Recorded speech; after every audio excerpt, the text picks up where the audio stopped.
Bonjour, voici les principales nouvelles du 24 mai.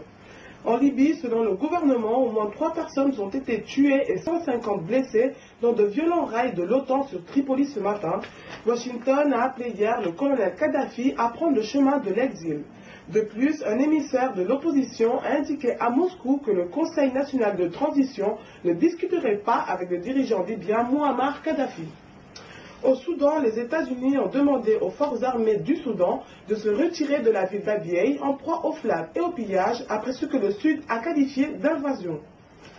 En Côte d'Ivoire, une mission du FMI a réitéré l'engagement de l'institution financière d'aider à la normalisation de la situation économique du pays, menacée par un ralentissement général au sortir de 5 mois de crise post-électorale.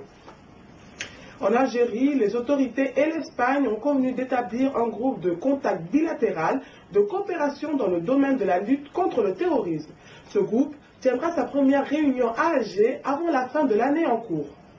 Au Burkina, des coups de feu provenant de l'intérieur du camp de la garde républicaine situé au centre-ville de Ouagadougou ont été entendus dans la nuit de lundi.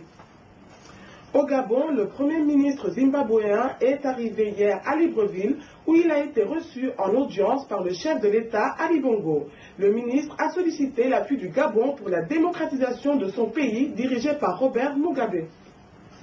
Au Tchad, le Fonds international de développement agricole vient d'accorder un prêt de 8,95 millions de dollars et un don de 8,45 millions au pays. L'argent servira à améliorer les conditions de vie des populations rurales et à augmenter la croissance économique dans la région de Guéra. C'est tout pour aujourd'hui. Afrique Info vous souhaite une très bonne journée. Rendez-vous demain pour l'actualité en 1 minute.